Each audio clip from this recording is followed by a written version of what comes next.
आज मैं क्या करने जा रहा था। मैंने शीशे में अपना चेहरा देखा। क्या मैं वही अर्चित हूँ? अपने मोहल्ले का आज्ञाकारी बेटा कहा जाता था।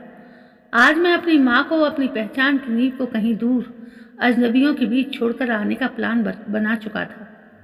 समंदर की लहरें उस औरत के पैरों से टकराईं, पर उसे ठंड का एहसास नहीं हुआ। उसकी आंखें खाली थीं, जैसे यादों से बाहर कहीं भटक रही हों। कुछ दूरी पर खड़ा उसका बेटा बार बार घड़ी देख रहा था। घर पर बहू का गुस्सा उसका इंतजार कर रहा था। कब तक माँ माँ करते रहोगे? सुबह के शब्द अब भी उसके कानों में गूंज रहे थे। या तो मैं या तुम्हारी बीमार माँ। यह आखिरी चेतावनी थी। माँ यहीं बैठिए, मैं अभी आता हूँ, उसने कहा। आवाज़ कांप गई। औरत चुपचाप रेत पर बैठ गई, जैसे आदेश मान लिया हो। जब वो घर लौटा तो समंदर पीछे रह गया, मगर पछतावा उसके साथ चला आया। मेरा नाम अर्चित है। मैं अपनी माँ का इकलौता बेटा हूँ। वही माँ जिसने मुझे पालने के लिए अपनी पूरी जिंदगी, अपनी जवानी और अपनी हर अधूरी इच्छा बलिदान कर दी। लेकिन आज मैं उसे उसी द्वार पर खड़ा छोड़ आया था, जहाँ मुझे वो एक बोझ, एक रुकावट नजर आने लगी थी। कहानी यहाँ से शुरू नहीं होती। ये उस वक्त से शुरू होती है जब मैं बहुत छोटा था और दुनिया की सर्दी गर्मी से बिल्कुल अनजान था। मेरी याददाश्त के पन्ने बहुत धुंधले हैं, मगर माँ का वो उदास लेकिन चमकता हुआ चेहरा हमेशा याद रहता है। जब मैंने होश संभाला तो खुद को एक कच्चे मकान के आंगन में पाया। नाना नानी बूढ़े हो चुके थे और माँ हमेशा काम में लगी रहती थी। कभी कपड़े धोती तो कभी आंगन में झाड़ू लगाती। माँ, क्यों रो रही हो? क्या नाना ने कुछ कहा? मैंने एक बार उनकी गोद में सिर रखकर पूछा था। मेरा छोटा सा हाथ उसके गालों को छू रहा था। उन्होंने जल्दी से अपने आंसू पोंछे और उदास सी मुस्कान सजाकर बोली, नहीं बेटे, रो कौन रहा है? तुम्हारी आंखों में शायद कुछ पड़ गया होगा, इसलिए तुम्हें लग रहा है कि मेरी आंखें गीली हैं। माँ तो बहुत खुश है कि उसका बेटा उसके पास है।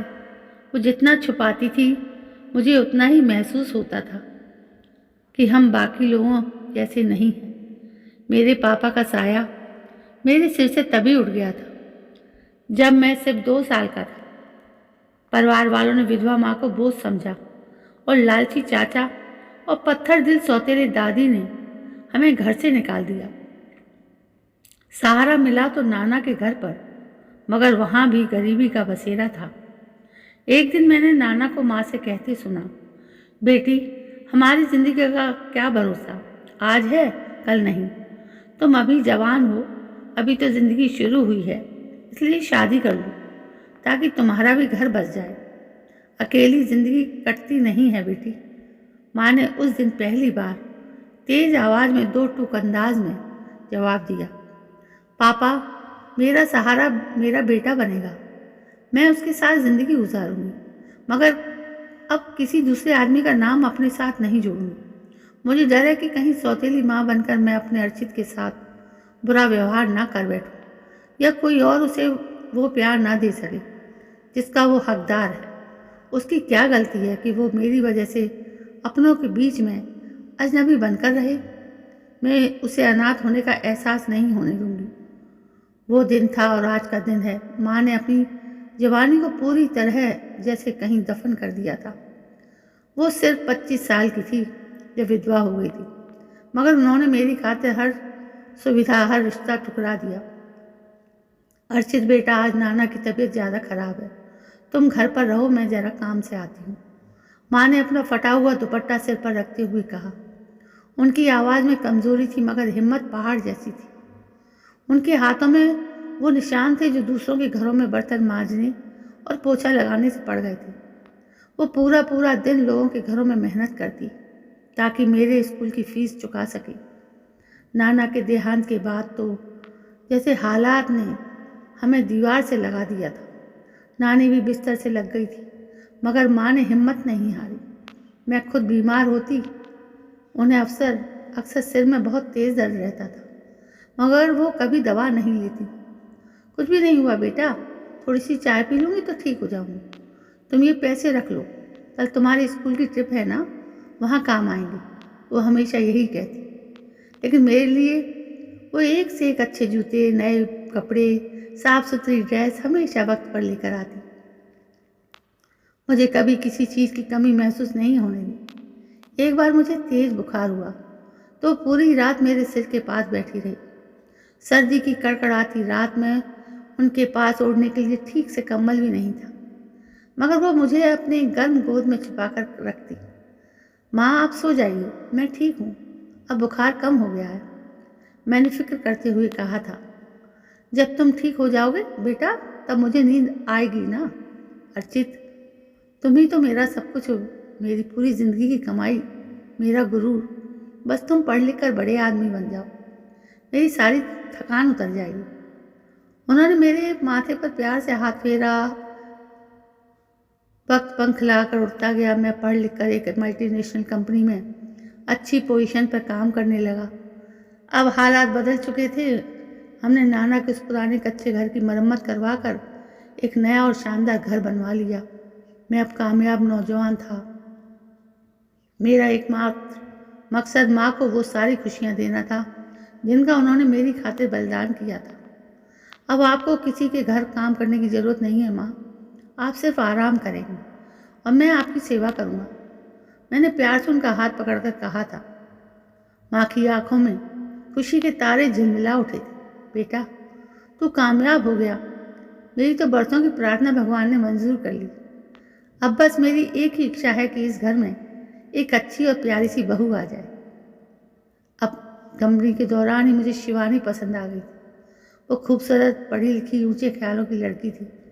जब मैंने माँ से अपनी पसंद का जिक्र किया तो उन्होंने एक पल भी नहीं सोचा। बीमार होने के बावजूद भी वो अगले ही दिन रिश्ता लेकर शिवानी के घर पहुंच गई।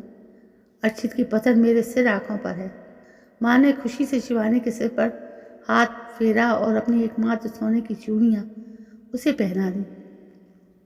शादी की तैयारियां शुरू हुई। माँ ने अपने लिए एक नई साड़ी तक नहीं खरीदी। उन्होंने वही पुरानी रेशमी साड़ी जो बरसों पहले किसी शादी में पहनी थी, उसी को धोकर प्रेस करवा लिया। ये तो मेरे बेटे की खुशी है, भला इसमें मुझ पर खर्च क्यों? मैं कपड़ों का क्या करूँगी? तुम बहू के लिए अच्छे जेवर बनवाओ। वो अभी नई है, उसे सब अच्छा लगना चाहिए, वो हर एक से यही कहती रहती।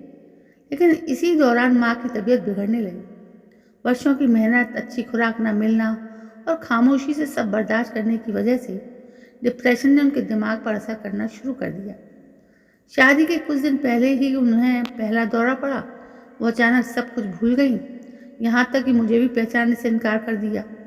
तुम कौन हो? मेरे कमरे में क्यों घुस आए हो? बाहर निकलो यहाँ से, वो चिल्लाने लगी। उनकी आंखों में वो ममता गायब थी, वहाँ सिर्फ डर और अजनबीपन था।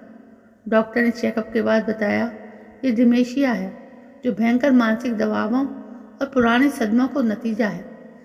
डर की हालात में वो सब कुछ भूल जाती, मगर जब ठीक होती तो उन्हें अपनी बीमारी का एहसास तक नहीं होता। वो दोबारा वही प्यार करने वाली माँ बन जाती। शादी हो गई, शिवानी घर आ गई। शुरू के कुछ महीने तो जैसे तैसे गुजरे, मगर फिर माँ के दौरे धीरे धीरे और बढ़ने लगे। वो कभी किचन में जलता हुआ चूल्हा खुला छोड़ देती, कभी आधी रात को घर का मेन गेट खोलकर गली में निकल जाती और कभी शिवानी को देखकर शोर मचा देती, ये चोर है।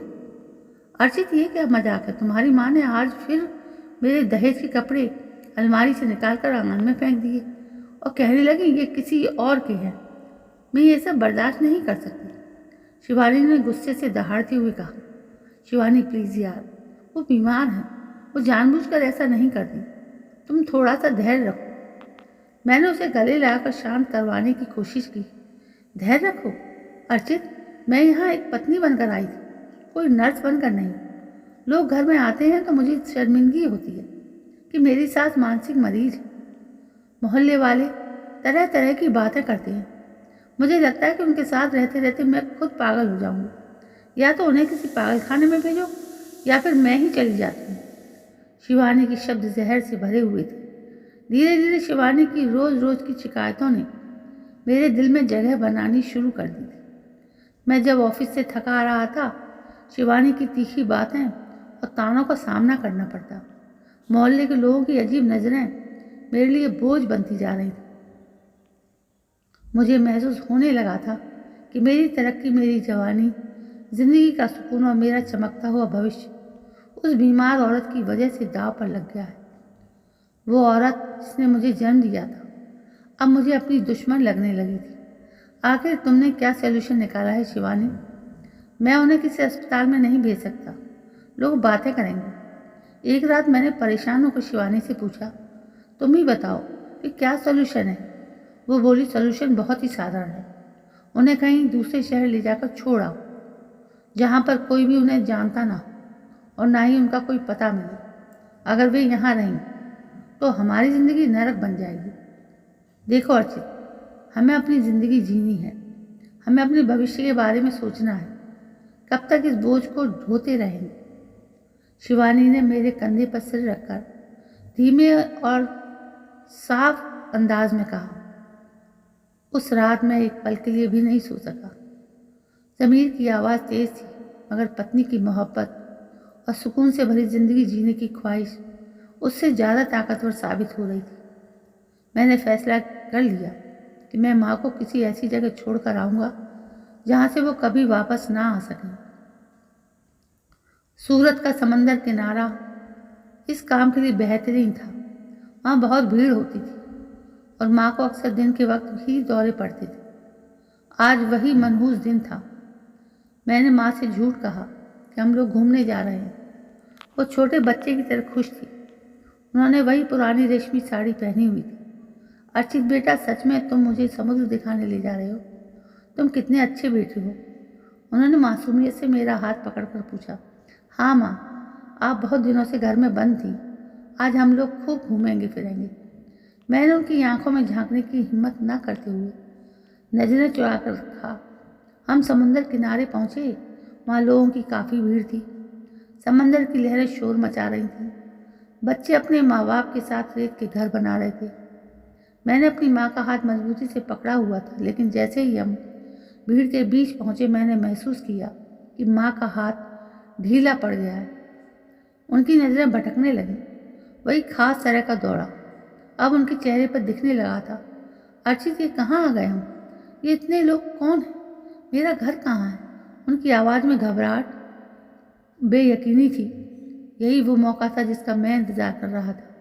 मैंने धीरे से मगर जानबूझकर अपना हाथ उनके हाथ से छुड़ा लिया। वो एक लम्हे के लिए रुकी। शायद उन्हें एहसास हो गया था कि वो सहारा छिन गया है जिस पर वो अब तक टिकी हुई थी। अर्चित बेटा, कहाँ गए तुम? मेरा हाथ पकड़ लो, यहाँ बहुत भीड़ है, मैं खो जाऊँगी। मुझे डर लग रहा है अर्चित। वो पागलों की तरह चारों तरफ देखने लगी। मैंने पीछे मुड़कर देखने की हिम्मत नहीं की। मैं तेजी से लोगों की भीड़ को चीरता हुआ आगे बढ़ता गया। मेरे चेहरे पर ठंडा पसीना बह रहा था। दिल इतनी जोर से धड़क रहा था जैसे पसलियाँ तोड़कर बाहर निकल आएगा।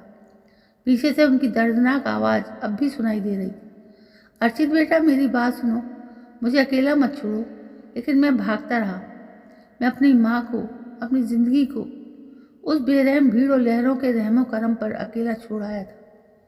मैं गाड़ी में आकर बैठा तो मेरा पूरा शरीर कांप रहा था। मैं वापस अपने शहर आ गया, मगर मेरा दिल अभी भी वहीं उस समुंदर की गर्म रेत पर बुरी तरह तड़प रहा था। घर पहुंचकर जब मैंने शिवानी को बताया तो उसकी आंखों में जीत भरी चमक थी। शुक्र है, अब हम सुकून से जी सकेंगे। हम ये घर भी जल्दी ही बदल देंगे ताकि अगर वो कहीं भी वापस होकर आना भी चाहें तो उन्हें हमारा कोई सुराग ही ना मिले। शिवानी भविष्य के रंगीन प्लान बनाने लगी। मैंने खामोशी से सिर झुका लिया। मुझे उस वक्त ये नहीं पता था कि जिस सुकून की खातिर मैंने अपनी माँ का सौदा किया है वो सुकून मेरे मरने तक भी मेरी ज़िंदगी में कभी नहीं लौटेगा। मैंने एक ऐसी आग को चुनौती दी थी कि मुझे और मेरी पीढ़ी को जला डालने वाली थी। समंदर की वो गर्म रेत और लहरों का शोर मेरे कानों में चीख चीख कर गूंज रहा था।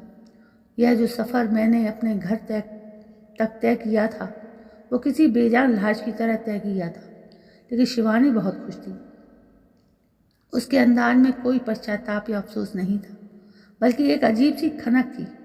सुकून का तो पता नहीं शिवानी, मुझे तो ऐसा लग रहा है कि जैसे मैं अपना ही कोई हिस्सा वहीं छोड़ आया हूँ। मैंने खिड़की से बाहर देखते हुए कहा। सड़क पर दौड़ती गाड़ियाँ मुझे ऐसी लग रही थी जैसे वे सब मुझसे दूर भाग रही हूँ। यहाँ सिर्फ ठंडा एहसास है। कुछ दिन गुजरेंगे तो तुम्हारा खुद ही मन लग जाएगा। मैं ठीक कह रही थी। एक मानसिक मरीज के साथ पूरी ज़िंदगी गुजारना कोई मजाक नहीं होता। शिवानी ने बेपरवाही से कंधे उचकाए और मोबाइल फ़ोन में बिजी हो गई। अब ये घर मुझे काटने को दौड़ रहा था। वो आंगन जहाँ माँ अक्सर बैठी होती थी अब बिल्कुल खाली था। किचन से उसकी खांसी की आवाज़ नहीं आ रही थी और ना ही कोई मुझे ये कहने वाला था, अर्चित बेटा हाथ मुंह धो लो, मैं तुम्हारे लिए पराठे बनाई हूँ। अर्चित खड़े क्यों हो गए? जल्दी से अपना सामान पैक करो, हमें कल ही यहाँ से निकलना है। शिवानी ने कमरे में जाते हुए मुझे निर्देश दिया। कल? लेकिन इतनी जल्दी क्या है शिवानी? अभी तो मैं लौटा हूँ। मैंने हैरानी से उसे देखा। तुम समझते नहीं, अगर कल उनकी तबीयत ठीक हो गई और किसी ने उन्हें पहचान कर यहाँ पहुँचा दिया तो मैं फिर ये शहर छोड़ना होगा, या कम से कम ये घर तो बदलना ही होगा ताकि उन्हें हमारा कोई सुराग न मिले। शिवानी की प्लानिंग इतनी गहरी थी कि मैं दंग रह गया। अगले 24 घंटे में किसी रोबोट की तरह गुजारता रहा। मैंने घर का सारा सामान समेटा। माँ किसी ने एक कोने में ढेर बनाकर रख दी। उनका वो पुराना बक्सा वहीं पड़ा था जिसमें वो अपनी पूरी दुनिया छुपा कर रखती थी। मेरा दिल चाहा कि उसे वहीं छोड़ दूँ, मगर फिर सोचा कि उसमें नाना नानी की कुछ पुरानी तस्वीरें होंगी, इसलिए उसे भी गाड़ी में रखवा दिया। फिर हमने अपना पुराना मोहल्ला छोड़ दिया और शहर के दूसरे कोने में एक नया मकान किराए पर ले लिया। ये घर बड़ा था, नया था और शिवानी को भी पसंद था, मगर यहाँ की हवाओं में वो अपनापन नहीं था जो नाना के घर में था। देखो अर्चित, ये किचन कितना अच्छा है। अब मुझे किसी की दखलंदाजी का कोई डर नहीं होगा। शिवानी नए घर की दीवारों को देखकर खुशी से उछल रही थी। हाँ बहुत अच्छा है, मैंने बेमन से कहा। मेरी नज़र बार बार दरवाजे की तरफ उठ जाती थी, जैसे मुझे उम्मीद हो कि अभी माँ अंदर दाखिल होगी और कहेगी, अर्चित ये नया घर तो बहुत ही प्यारा है। रात हुई तो नींद मेरी आंखों से कोसों दूर थी। बाहर बारिश हुई थी। बारिश की हर बूंद जैसे मेरे ज़मीर पर दस्तक दे रही थी। मुझे याद आया कि माँ को बारिश से बहुत डर लगता था। वो कहती थी, जब बादल गरजते हैं तो मुझे डर लगता है कि भगवान जी हमसे नाराज़ हो जा रहे हैं। वो इस वक्त कहाँ होगी? क्या किसी ने उन्हें सहारा दिया होगा? क्या उन्होंने कुछ खाया पिया होगा? ये सारे सवाल मेरे दिमाग में हथौड़ी की तरह बज रहे थे। अचानक शिवानी की आवाज़ आई, अर्चित तुम अभी तक जाग रहे हो? क्या सोच रहे हो? कुछ नहीं शिवानी, बस नई जगह है, नींद नहीं आ रही है। मैंने करवट बदल ली। देखो, अगर तुम अभी भी उस औरत के बारे में सोच रहे हो तो ये तुम्हारी बेवकूफ़ी है। उनका जो करना था कर लिया गया है। अब हमें अपने बच्चों की फिक्र करनी चाहिए। शिवानी ने कड़क अंदाज में कहा। हमारा 5 साल का बेटा राहुल दूसरे कमरे में सो रहा था। वक्त गुजरता गया, दिन हफ्तों में और हफ्ते महीनों में बदल गए। मैंने खुद को भी इतना व्यस्त कर लिया कि सोचने का वक्त ही नहीं मिलता था। शिवानी खुश थी। वो अब अपनी मर्जी की ज़िंदगी जी रही थी, पार्टियां कर रही थी, सहेलियों के साथ घूम रही थी, मगर मेरे अंदर एक खालीपन बढ़ता जा रहा था। एक दिन मैं ऑफिस से वापस आया तो देखा कि राहुल आंगन में अकेला बैठा है और एक पुराने डिब्बे के साथ खेल रहा है। बेटा, ये क्या है? मैंने उसके पास बैठते हुए पूछा। पापा, ये उस पुराने बक्से से निकला है जो स्टोर में रखा था, राहुल ने मासूमियत से जवाब दिया। मेरा दिल जोर से धड़क उठा। मैं स्टोर रूम की तरफ भागा। वहाँ माँ का वो बक्सा खुला पड़ा था। शिवानी ने शायद सफाई के दौरान उसे वहाँ से निकालकर आंगन में रख दिया था ताकि उसे कबाड़ी को दिया जा सके। मैं बक्से के पास बैठ गया। उसमें से वही पुरानी खुशबू आ रही थी जो माँ के कपड़ों से आती थी। मैंने बक्से के अंदर हाथ डाला। सबसे ऊपर उसकी वो पुरानी माला पड़ी थी जिसके दाने लगातार जप करने से घिस चुके थे। नीचे उनके कुछ पुराने कपड़े थे। अर्चित, तुम ये क्या कर रहे हो? मैंने कहा था ना कि कबाड़ है, निकाल दो इसे घर में बदबू आती है। शिवानी ने स्टोर के दरवाजे पर खड़े होकर नाक सिकोड़ते हुए कहा। शिवानी, ये कबाड़ नहीं है, ये मेरी माँ की निशानियाँ हैं। मैंने पहली बार दबे हुए होठों से जवाब दिया। निशानियाँ? वो औरत खुद एक बोझ थी और तुम उसकी पुरानी चीज़ें संभाल कर रख रहे हो? फेंक दो इसे, शिवानी चिल्लाई। नहीं शिवानी, ये यहीं रहेगा। मैंने बक्सा बंद कर दिया, लेकिन मेरा हाथ कांप रहा था। उसी रात मुझे एक अजीब सा सपना आया। मैंने देखा कि मैं समंदर के किनारे खड़ा हूँ और समंदर की लहरें बहुत ऊंची हो रही हैं। माँ दूर खड़ी है और उनका हाथ मेरी तरफ बढ़ा हुआ है। वो कुछ कह रही है, अगर लहरों के शोर में उनकी आवाज़ सुनाई नहीं दे रही। मैं उनकी तरफ भागना चाहता हूँ मगर मेरे पैर रेत में धंस गए। अचानक एक बहुत बड़ी लहर आई और उन्हें बहाकर ले गई। मैं चिल्लाकर उठ बैठा। मेरा पूरा शरीर पसीने से भीगा हुआ था। शिवानी मेरे ही बगल में सुकून की नींद सो रही थी। मैं उठकर किचन में आया और पानी पिया। मेरा ज़मीर अब मुझे धिक्कारने लगा था। वे सभी लम्हे जब माँ ने भूखी रहकर मुझे खिलाए थे, जब उन्होंने अपनी बीमारी छुपाकर मेरी खुशियों का ख्याल रखा था, सब एक फिल्म की तरह मेरी आंखों के सामने चलने लगा। ये मैंने क्या कर दिया? मैं इतना पत्थर दिल कैसे हो गया? मैं सिर पकड़कर वहीं कुर्सी पर बैठ गया। अगली सुबह मैंने इरादा कर लिया कि मैं उसी जगह पर फिर जाऊंगा और उन्हें ढूंढूंगा। मैंने शिवानी को कुछ भी नहीं बताया और ऑफिस का बहाना करके घर से निकल गया। कई घंटों का सफ़र करके मैं समुद्र के उसी किनारे पर पहुंचा। मुझे वो जगह मिल गई जहां मैंने उन्हें छोड़ा था। वहां मौजूद दुकानदारों, घोड़े वालों और ऊँट वालों से मैं उनके बारे में पूछा। भैया, यहाँ एक बूढ़ी औरत थी जिसकी मानसिक हालत ठीक नहीं थी, क्या आपने उन्हें देखा है? मैंने एक चाय वाले से पूछा। साहब, यहाँ तो रोज़ हज़ारों लोग आते हैं, हमें क्या पता कौन सी बूढ़ी औरत थी, उसने लापरवाही से जवाब दिया। मैंने कई घंटे वहाँ गुजारे। हर चेहरे में अपनी माँ को ढूंढा मगर वो कहीं नहीं थी। वहाँ की भीड़ देखकर मुझे एहसास हुआ कि मैंने उनके साथ कितना बड़ा जुर्म किया था। वो तो इस शहर से भी अनजान थी। वो कहाँ गई होगी? मैं नाउम्मीद होकर वापस घर लौट आया। शिवानी को मेरा ये व्यवहार अजीब लगने लगा था। अर्चित, तुम आजकल बहुत बदले बदले लग रहे हो, क्या बात है? उसने एक शाम चाय पीते हुए पूछा। कुछ भी नहीं, बस काम का प्रेशर बहुत है, मैंने छोटा सा जवाब दिया। देखो, अगर तुम अभी तक इस बात को लेकर बैठे हो तो ये फालतू की बात है। राहुल बड़ा हो रहा है, हमें उसके स्कूल के लिए पैसे जमा करने होंगे, हमें अपनी गाड़ी भी दूसरी लेनी है। इन फिजूल बातों में अपना वक्त बर्बाद मत करो। शिवानी ने मुझे सलाह दी, जैसे वो मुझे ज़िंदगी का असली मतलब समझा रही है। मैंने शिवानी की तरफ देखा। वो कितनी खूबसूरत थी मगर उसके अंदर की ममता और हमदर्दी जैसे मर चुकी थी। क्या मैं भी उसके जैसा बन गया था? क्या एक औरत की मोहब्बत में मैंने भगवान को भी भुला दिया था? उसी रात मैंने एक फैसला किया। मैं अब चुप नहीं बैठूंगा। मैं अपनी माँ को ढूंढ कर ही रहूँगा, चाहे मुझे अपनी पूरी दौलत ही क्यों ना लुटानी पड़े। लेकिन एक बात मुझे खाए जा रही थी, एक अजीब सा सवाल जिसका अभी तक जवाब नहीं मिला था। जब मैंने माँ को छोड़ा था तो उनके चेहरे पर डर नहीं था, बल्कि एक अजीब सी खामोशी थी। क्या उन्हें पहले से पता था कि मैं ये करने वाला हूँ?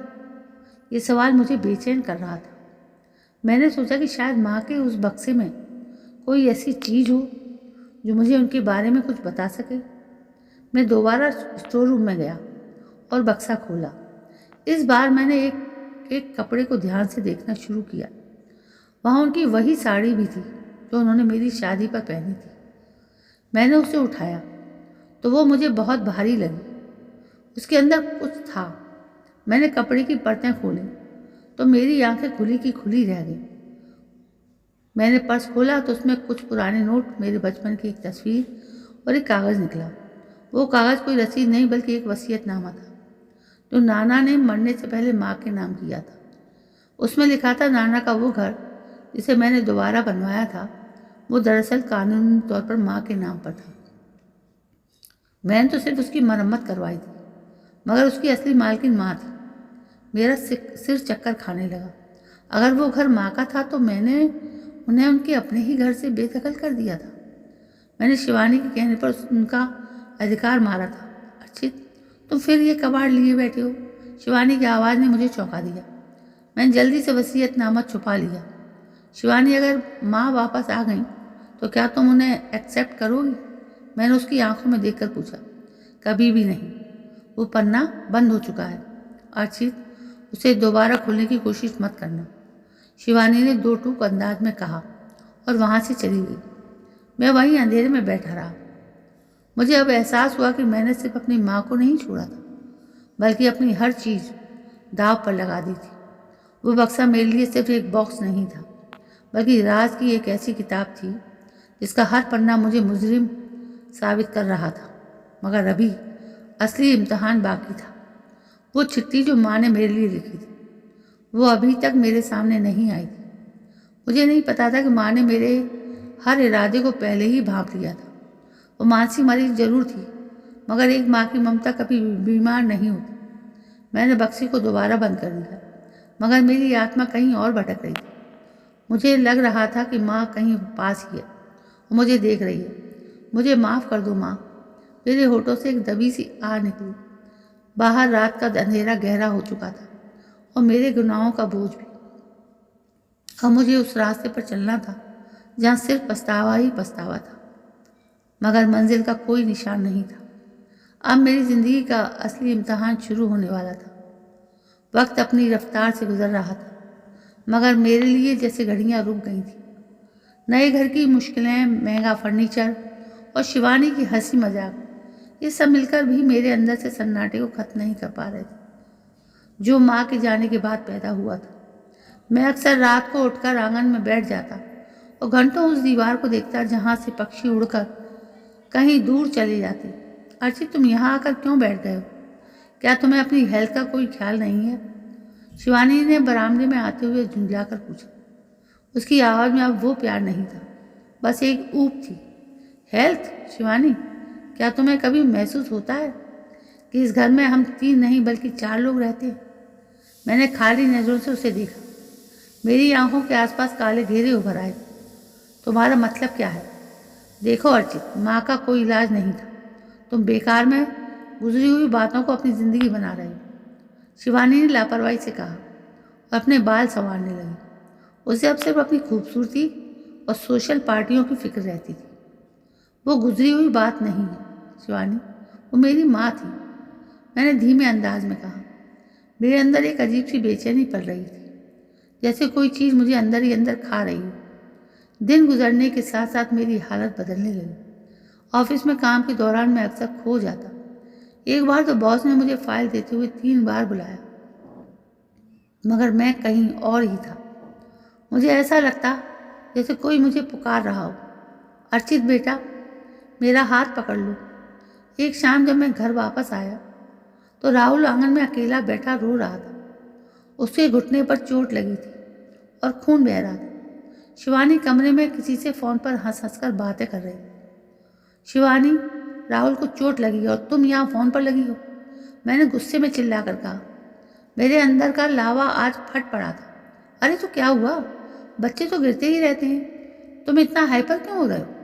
शिवानी ने फ़ोन काट से हटाए बिना ही जवाब दिया। उसके ठंडे लहजे ने मेरा दिल चीर दिया। मैंने राहुल को गोद में उठाया, उसकी जख्म साफ करने लगा। अचानक मेरा दिमाग में एक तस्वीर लहराई। बचपन में जब मुझे चोट लगती थी तो माँ तड़प उठती थी। वो खुद भूखी सो जाती थी, मगर मेरे लिए जख्म पर पट्टी बांधने के लिए पड़ोस से मरहम मांग कर ले आती थी। पापा, आप क्यों रो रहे हो? राहुल ने मासूमी से मेरे आंसू पोंछते हुए पूछा। कुछ नहीं बेटा, बस आँख में कुछ पड़ गया है। मैंने उसे सीने से लगा लिया। उस पर मुझे एहसास हुआ कि ममता क्या होती है, और मैं अपनी औलाद को इतनी बड़ी हस्ती के आशीर्वाद से अलग कर चुका था। उसी रात मुझे पहला दौरा पड़ा। मैं सो रहा था कि अचानक मुझे लगा जैसे कमरे में धुआं भर गया हो। मैं हड़बड़ाकर उठ बैठा और इधर उधर भागने लगा। मुझे अपना नाम, अपना घर, यहाँ तक शिवानी का चेहरा भी अजनबी लगने लगा। कौन हो तुम? मैं यहाँ कैसे आया? मेरी माँ कहाँ है? मैंने शिवानी को झकझोरते हुए पूछा। मेरी आवाज़ में अजीब सा डर था। अर्चित, ये क्या कह रहे हो? होश में आओ। मैं शिवानी हूँ, तुम्हारी पत्नी। वो बुरी तरह डर गई। कुछ मिनटों बाद जब मैं नॉर्मल हुआ तो मुझे याद नहीं था कि मैंने क्या कहा था, मगर शिवानी के चेहरे पर डर साफ दिखाई दे रहा था। ये बिल्कुल वही बीमारी थी जो माँ पर भी छाई रहती थी। पछतावे ने मेरी मानसिक हालत पर असर करना शुरू कर दिया था। डॉक्टरों ने इसे ट्रॉमेटिक स्ट्रेस बताया। अर्चित, तुम ठीक हो ना? कल रात तुम बहुत अजीब बातें कर रहे थे। अगले दिन नाश्ते पर शिवानी ने हिचकिचाते हुए पूछा। मुझे कुछ भी याद नहीं शिवानी, बस ऐसा लगता है जैसे मेरा दिमाग दो हिस्सों में बंट गया है। एक हिस्सा अतीत में भटक रहा है और दूसरा अभी भी डरा हुआ है। मैं चाय का कप पकड़ते हुए कहा। मेरे हाथ हल्के हल्के कांप रहे थे। देखो, तुम्हें आराम की ज़रूरत है, हम कुछ दिनों के लिए शहर से बाहर चलते हैं, शिवानी ने राय दी। मगर मैं जानता था कि वो खुद उस माहौल से भागना चाहती थी। कुछ दिनों बाद मैं दोबारा सूरत गया। इस बार मैं किसी को बताए बिना निकला। समंदर के किनारे वही भीड़, वही लहरें, सब कुछ वही था। मैं घंटों उस जगह पर खड़ा रहा जहाँ मैंने आखिरी बार माँ को छोड़ा था। भाई साहब, आप यहाँ रोज आते हैं, किसी को ढूंढ रहे हैं क्या? एक बूढ़े ऊँट वाले ने मुझसे पूछा। उसकी आंखों में हमदर्दी थी। हाँ, मेरी माँ खो गई है यहाँ पर, मैंने भारी आवाज़ में जवाब दिया। सब यहाँ जो खो जाता है वो दोबारा नहीं मिलता। या तो समंदर उसे ले जाता है या फिर ये भीड़ भरा शहर। लेकिन एक अम्मा थी, कुछ महीने पहले यहाँ बैठी रो रही थी। उन्हें कुछ लोग साथ ले गए। उसने धुंधली याददाश्त पर जोर देते हुए, कौन लोग, कहाँ गए? मैं तड़प कर उसका कंधा पकड़ लिया। पता नहीं, कोई गाड़ी आई थी, शायद किसी ओल्ड एज होम वाली थी। उसने बेचारगी से कहा। मैंने सूरत के हर हॉस्पिटल, हर ओल्ड एज होम पर, हर थाने के चक्कर लगाए। मैं उनकी तस्वीर दिखाता, हाथ पैर जोड़ता, पैसे देने की पेशकश करता, मगर जवाब हर समय एक ही था। ऐसी बहुत सी औरतें आती हैं, आपके पास कोई ठोस निशानी है? मैं टूट चुका था। मैं वापस अपने शहर आया तो शिवानी से मेरा झगड़ा बढ़ गया। वो मेरी इस हालत से परेशान हो चुकी थी। अर्चित, मैं अब इस पागलपन को और बर्दाश्त नहीं कर सकती। तुम हर वक्त अपनी माँ का राग अलापते रहते हो। तुमने खुद उन्हें छोड़ा था, अब ये ड्रामा क्यों कर रहे हो? शिवानी ने गुस्से से अपना बैग बेड पर पटक दिया। ये ड्रामा नहीं है शिवानी, ये मेरे ज़मीर की पुकार है। तुम नहीं समझोगे क्योंकि तुमने कभी प्यार किया ही नहीं। तुमने सिर्फ ज़रूरतों को पूरा किया है। मैंने सख्ती से जवाब दिया। मोहब्बत, अगर मैं तुमसे मोहब्बत ना करती तो तुम्हारे इस बीमार दिमाग के साथ अब तक ना रह रही होती। राहुल पर क्या असर पड़ रहा है, तुम्हें अंदाजा भी है? वो तुमसे डरने लगा है। शिवानी की बातें मेरे दिल पर तीर की तरह लगी। मैं राहुल के कमरे में गया। वो अपनी किताब में खोया था। मुझे देखकर वो एक पल रुका, फिर दोबारा पढ़ने लगा। मैं उसके पास बैठा, उसके सिर पर हाथ रखा। बेटा, मुझसे नाराज़ है क्या? मैंने प्यार से पूछा। नहीं पापा, बस मुझे डर लगता है जब आप गुस्सा करते हैं या जब आप भूल जाते हैं। उसने मासूमियत से मेरी तरफ देखा। उसकी आंखें बिल्कुल मेरी माँ जैसी थी। इसी दौरान शिवानी ने घर में बदलाव करने की शुरू कर दिया। उसे लग रहा था शायद घर का माहौल बदलने से मेरी तबीयत ठीक हो जाए। उसने पुराना सामान कबाड़ में निकालना शुरू किया। एक दिन जब मैं ऑफिस से आया तो देखा कि आंगन में वो पुराना बक्सा खुला पड़ा है। शिवानी उसमें से माँ के पुराने कपड़े निकाल कर एक तरफ फेंक रही थी। शिवानी, तुम क्या कर रही हो? मैंने मना किया था ना कि इस बक्से को हाथ मत लगाना। मैं चिल्लाया। अर्चित, ये कबाड़ है, इसमें से बदबू आती। मैं नई अलमारी बनवा रही हूँ, हमें इस पुराने सामान की ज़रूरत नहीं। शिवानी ने लापरवाही से कहा और एक दुपट्टा जमीन पर फेंक दिया। मेरा खून खौल उठा, मगर मैं चुप रहा। मैं झुककर वो कपड़े उठाने लगा। वही पुराने कपड़े, वही साधारण साड़ियाँ। अचानक मेरी नज़र एक साड़ी पर पड़ी जो बिल्कुल नीचे दबी हुई। उसकी रंगत उड़ चुकी थी, मगर उसकी परत में कुछ छुपा हुआ था। मैंने उसे उठाया। वो अजीब सी भारी लगी। मेरी उंगलियां कांपने लगीं। मैंने कपड़े की परत खोली तो मेरे होश उड़ गए। उसके अंदर एक छोटा सा चमड़े का पर्स सिला हुआ था। मैंने जल्दी से उसे निकाला और अपने कमरे में गया। शिवानी बाहर मजदूरों को हिदायत दे रही थी। उसे पता नहीं था कि मैंने क्या ढूंढ लिया है। मैंने कांपते हाथों से उस पर्स की सिलाई खोली। उसके अंदर कुछ पुराने नोट निकले, शायद माँ की ज़िंदगी भर की जमा पूंजी। लेकिन उनके बीच एक लिफाफा था जिस पर नीली स्याही से लिखा था, अर्चित के लिए। मेरा दिल जोर जोर से धड़कने लगा। मुझे लगा मेरा सीना फट जाएगा। ये माँ की लिखावट थी।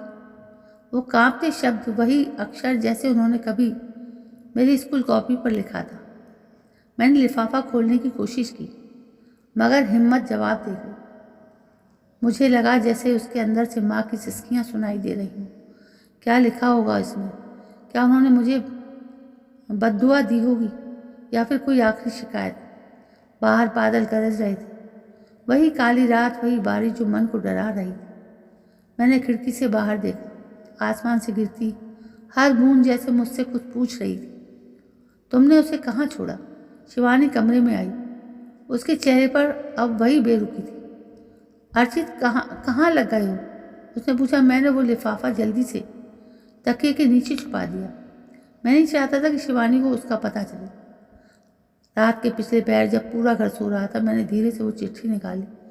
कमरे में खामोशी इतनी गहरी थी कि मुझे अपनी सांसों की आवाज़ें भी हथौड़े की तरह लग रही थी।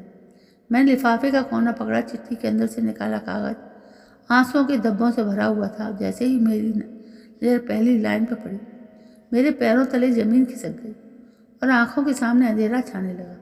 उस चिट्ठी में वो सच लिखा था जिसने मेरे पछतावे को कभी ना खत्म होने वाली सज़ा में बदल दिया था। माँ को सब पता था, उन्हें सब याद था जो मैं और शिवानी आपस में बातें करते थे। उन्हें सिर्फ एक बीमारी नहीं थी, बल्कि वो तो मेरी परीक्षा थी। मैंने चिट्ठी पढ़ना शुरू किया, मगर हर शब्द मेरे सीने में खंजर की तरह उतर रहा था। मेरे प्यारे बेटे अर्जुन। मेरी जुबान से पढ़ते ही एक अजीब सी सिसकी निकल गई। मेरी माँ, मेरी प्यारी माँ। मेरी आंखों से आंसू ऐसे गिरने लगे जैसे वो भी मेरे साथ रो रही हो। उसमें लिखा था, मेरे बेटे, मैं तुम्हारी और तुम्हारी पत्नी की सारी बातें सुन चुकी हूँ। मुझे दूर कहीं छोड़ आओगे, इसका अंदाज़ मुझे तभी हो गया था जब एक रात तुम शिवानी से कह रहे थे, तुम फिक्र मत करो, मैं इसका कोई ना कोई हल निकाल लूँगा। अर्चित, माँ का दिल तो वैसे ही कमज़ोर होता है, मगर उस दिन मैंने खुद को पत्थर कर लिया था। मैं जानती हूँ कि जब तुम ये चिट्ठी पढ़ोगी तो मैं तुम पर बोझ बन चुकी होंगी और तुम उस बोझ को उतार कर किसी अजनबी जगह फेंक आओगे।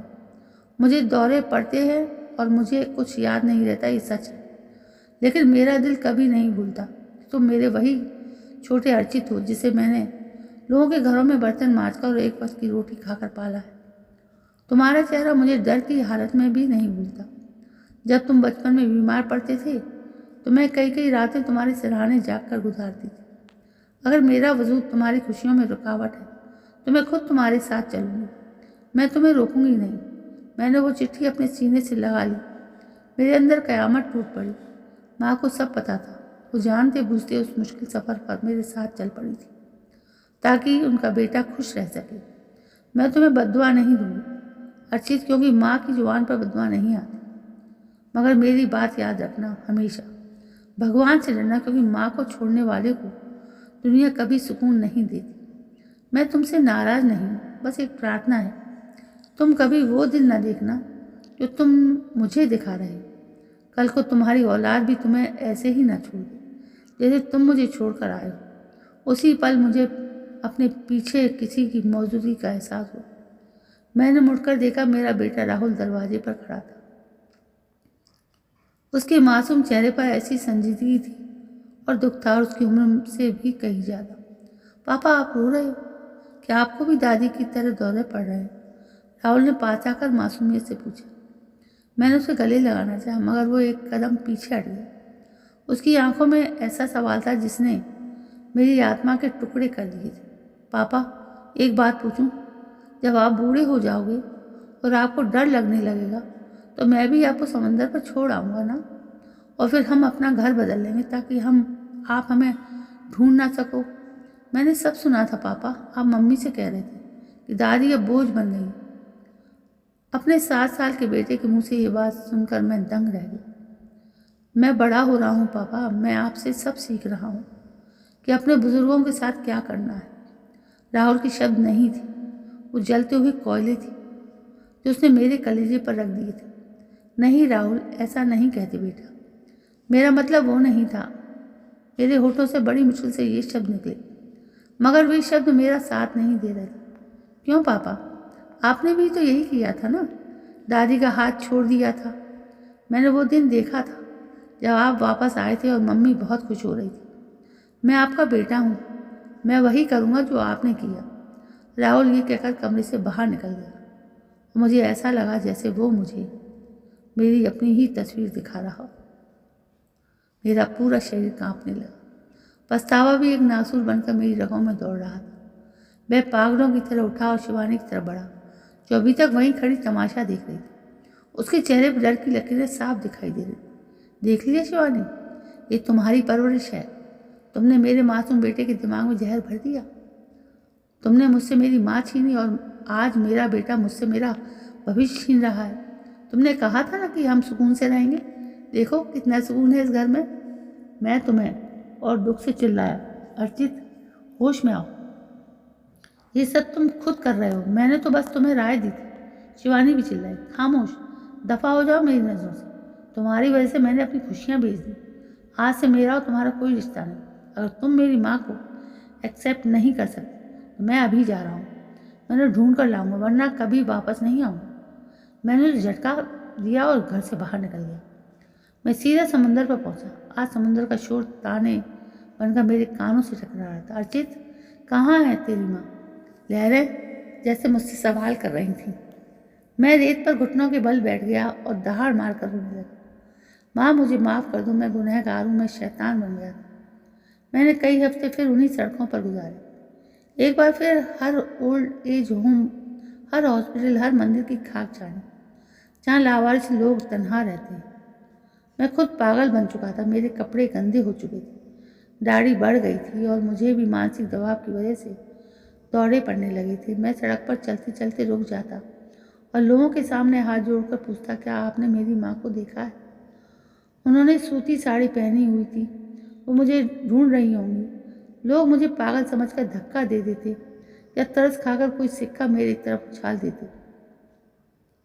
एक दिन एक सामाजिक केंद्र के ऑफिस से जानकारी मिली कि एक भली औरत उनके ओल्ड एज होम में है, जिन्हें कुछ साल पहले समंदर से लाया गया था। मेरा दिल जोर जोर से धड़कने लगा। जब मैं वहाँ पहुँचा तो एक बड़े से हॉल में बहुत सारे बूढ़े लोग थे, अपनी बारी का इंतजार कर रहे थे। एक दूर दराज कोने में वो बुजुर्ग दीवार से टेक लगाए बैठा था, जिसकी पहचान मेरे खून की एक एक बूंद में बसी थी। माँ, मैं हिचकियाँ लेती हुई उनके कदमों पर गिर पड़ा। माँ ने धीरे से सिर उठाया। उनकी आंखों में वो पुरानी पहचान नहीं थी, बल्कि गहरी अजनबियत थी और दुख था। कौन हो तुम बेटा? मेरा अर्चित कहाँ है? वो आने वाला होगा। उसने कहा था कि वो मेरे लिए गुब्बारा लेगा। उसने मेरा हाथ गलती से छोड़ दिया था ना। उन मासूम शब्दों ने मेरे सीने में खंजर उतार दिया। माँ, मैं ही हूँ, आपका अर्चित, आपका वही कमबख्त बेटा। मुझे माफ़ कर दो, मैं आपको लेने आया हूँ। अब हम कभी अलग नहीं होंगे। माँ ने मेरा हाथ झटक दिया। नहीं, तुम वो नहीं हो। मेरा अर्चित बहुत अच्छा था। वो मेरी तस्वीरों को भी संभाल के रखता था। वो मुझे कभी नहीं छोड़ सकता था। तुम यहाँ से चले जाओ, मैं अपने बेटे का इंतजार कर रही हूँ। मैं घंटों उनके पैरों में पड़ा रोता रहा, माफ़ी मांगता रहा। ओल्ड एज होम एडमिनिस्ट्रेशन ने ये सब देखा तो उनकी आंखों में भी आंसू आ गए। आखिरकार जब मैं तड़प कर उनका दामन थामी और मैं ज़िंदगी का वास्ता दिया तो उनकी आंखों में एक लम्हे के लिए चमक आई। उन्होंने कांपते हाथों से मेरा सिर सहलाया। वो पल ऐसा था जैसे तड़पती हुई दोपहर को किसी ने ठंडा पानी डाल दिया हो। मैं माँ को वापस घर ले आया। वो बहुत चुप रहती थी। मैं उनकी हर ज़रूरत का ख्याल रखता, उनके पैर दबाता, उनके हाथों से, अपने हाथों से खाना खिलाता। शिवानी अब घर में एक सामान की तरह रहती है। वो माँ के सामने नजर नहीं उठा पाती क्योंकि राहुल अब उससे बात नहीं करता। मेरा बेटा अपनी माँ से नफरत करता है क्योंकि उसने अपनी दादी के साथ जो किया वो राहुल के नन्हे दिल पर एक गहरा जख्म बन गया। माँ बाप जब कमज़ोर होते हैं, जब वे एक बच्चे की तरह ज़िद्दी हो जाते हैं, तो वे बोझ नहीं होते, दरअसल हमारे कर्मों को सुधारने का सुनहरा मौका होते हैं। जो औलाद इस इम्तिहान में फेल हो जाती है वो पूरी ज़िंदगी दुनियादारी में किसी भी कामयाब क्यों ना हो, अंदर से हमेशा खाली और नाकामी रहती है। मैं आज भी जब माँ को सोते हुए देखता हूँ तो चिट्ठी याद आ जाती है और मेरा वजूद शर्मिंदगी की आग में जलने लगता है। पछतावा शायद कभी खत्म नहीं होता, बस इंसान उसके साथ जीना सीख लेता है। दोस्तों, अगर आपको ये कहानी पसंद आई हो तो आप किसी भी शहर में ये कहानी सुन रहे हैं, कमेंट करें, ज़रूर बताएं। वीडियो को लाइक करें, हाइप दें, ज़्यादा से ज़्यादा शेयर करें। चैनल पर नए हैं तो सब्सक्राइब करें और नोटिफिकेशन बेल दबाएं ताकि अगली अपडेट सबसे पहले आपको मिले। ये कहानी पूरी तरह काल्पनिक है, इसमें दिखाए गए सभी पात्र, घटनाएं और स्थान कल्पना पर आधारित हैं। किसी भी व्यक्ति, परिवार या वास्तविक घटना से इसका कोई संबंध नहीं। कहानी का उद्देश्य केवल सामाजिक संदेश और मानवीय संवेदनाओं को प्रस्तुत करना है, ना कि किसी की भावनाओं को।